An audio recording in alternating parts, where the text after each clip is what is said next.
It's California Edition. I'm Brad Pomerance in Sacramento, our state capital. We are joined today by McKenzie. He is the executive director of the League of California Cities, which is what for our viewers? What's the League? The League is the State Association of City Governments. We were formed in 1898 to provide training and information to cities around the state. We also lobby for them. And let's talk about one of the foci of the League right now, Sure. and that is on transportation. It's undeniable that California, as a fairly young state, built its roads and infrastructure about 100 years ago. Well, 100 years ago is about the lifespan of a road, a bridge, a tunnel. And so, the chickens are coming to roost here.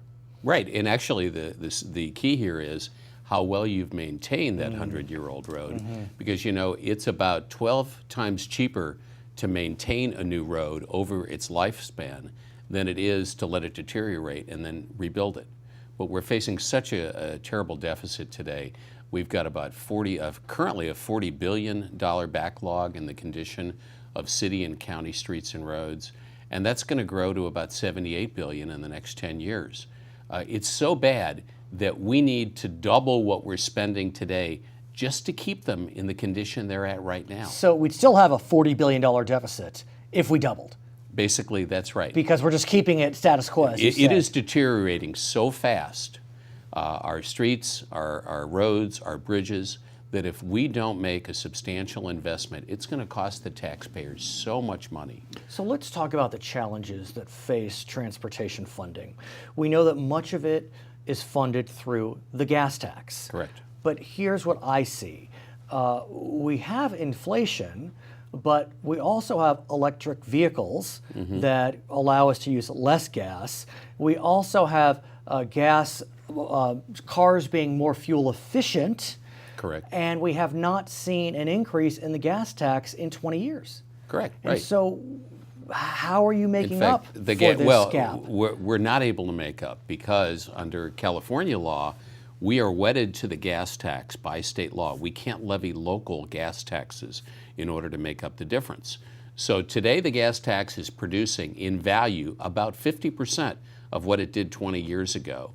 And if we we don't maintain the roads any better than we are right now, it's going to cost about 10 cents more in gas tax if we use that traditional method in 5 years just to stay where we are. So while we have to wean ourselves off the gas tax, we can't take a long time to make that decision because the expense to the taxpayers is going to grow so exponentially in the next 5 years that we need to do something right away in order to staunch the bleeding. We're hearing rumblings about increasing the gas tax on the federal level, and President Obama has talked about that. Right. If that amount increased, would that help us here in California? It would help us some. It depends on how much it's raised, and I'm not convinced, I don't think many people are, that that's necessarily going to happen. So I would strongly recommend that we treat that as a sweetener if it happens. But in the meantime, we as Californians have to come together to figure out what kind of a transportation system we need. And by the way, it's not just streets and roads. Our transit system is aging. We have about a similar backlog of over $70 billion in 10 years.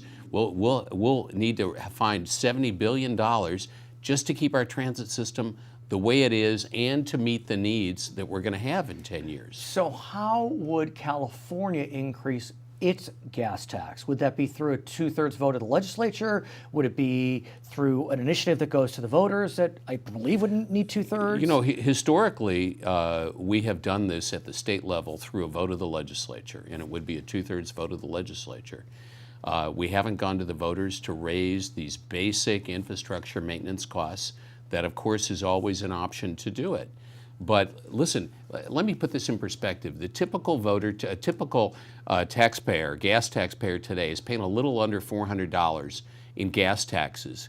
Meanwhile, they're paying or about $600 for coffee, about $800 for their smartphone, and about $1,000 or more for cable TV.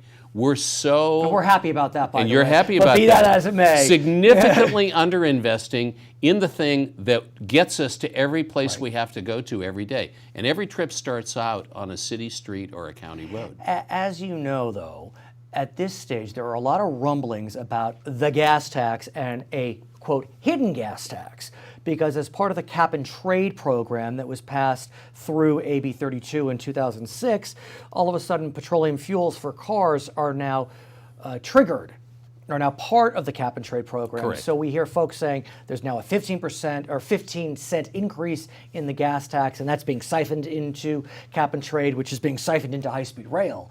And so, it just seems like it's a tough time, if you need 2/3 to get everyone on board on this. I would beg to differ. I don't think there's probably a better time when you look at what's happened to the worldwide oversupply of motor fuel, of gasoline, and the fact that prices have dropped so dramatically.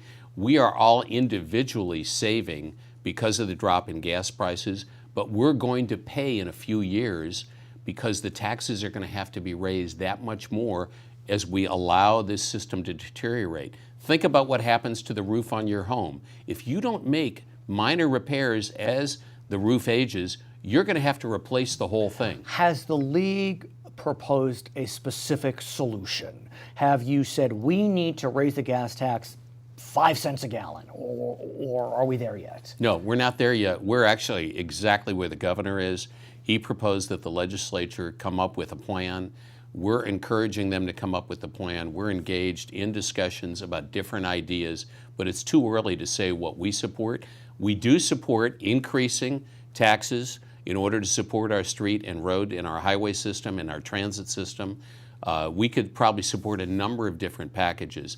There's a study underway that just got started on a new way of financing these kinds of expenses through a user charge, a new kind of user charge based on mileage. That's done in some jurisdictions, I think, overseas. Yes, and in some states now. Oregon and Washington have studied it. They're studying it further right now. It isn't being done any place in the states. Okay. But the idea is, and we've always in California liked this idea of as pure a user charge as possible, so those who are helping destroy the roadway in their usage help pay in proportion to their usage. Could one argue that's a bit regressive in that often those that travel the farthest do so because they can't afford housing near their work because they're traveling to city centers? Sure, and there are ways in the tax system to offset those kind of disproportionate impacts through tax credits or other mechanisms.